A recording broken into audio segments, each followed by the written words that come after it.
breakfast was eaten, and the companies went out to drill in different directions when, about 10 o'clock, the long roll was beaten furiously, and the companies reassembled in hot haste.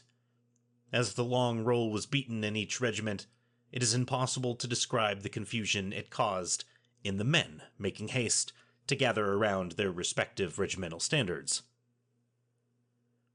The 72nd was speedily formed in line, with Colonel Miller at its head awaiting orders, in just 15 minutes from the time the long roll was first sounded. Splendid time for a new regiment, which had never heard the long roll before.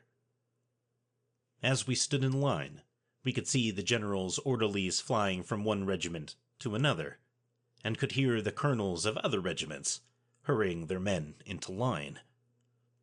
Colonel Miller called his officers together and spoke a few words to them of the necessity of being cool and setting a good example for their men. General Dumont rode up and told us to follow him, and we did so. As we marched up the railroad, we passed the 60th Indiana, an old regiment which was just falling into line, although they got the alarm before we did.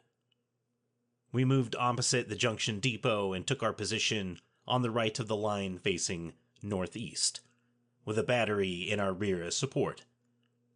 We threw forward 2 companies as skirmishers and awaited the attack. It was reported that the rebels, 7,000 strong, had got between us and Louisville and were moving on our position. It was not possible to ascertain the exact cause of the alarm until 2 p.m., when the cavalry came up and informed us that the alarm was caused by 300 or 400 rebel cavalry, making a dash on Shepherdsville, 12 miles north of us, capturing the garrison and burning the railroad bridge over Salt River at that place. This was done by part of Morgan's men. They didn't care to visit Dumont's camp, but retreated with all speed on the Bardstown road as soon as their mischief was done. As soon as the cause of alarm was ascertained, General Dumont rode up to our regiment, massed us in column, and made us a speech congratulating us on the promptness with which we got into line in the morning, and for our cool and soldierly bearing throughout the day. He had told us on the hot drill ground of Camp Lucy Carson, some 20 days ago, that we were the dastardest, greenest set he ever saw. He remembered it, too, and now he said emphatically, "You were not so green a set after all, but behaved like veterans." This speech was received with hearty applause. It took all the old stings out. It mollified every bruise. It went like strength to the marrow. It was the expression of confidence by an old and tried soldier. When we arrived in camp, Colonel Miller also made a few remarks, commending our promptness and cool bearing, and we again cheered.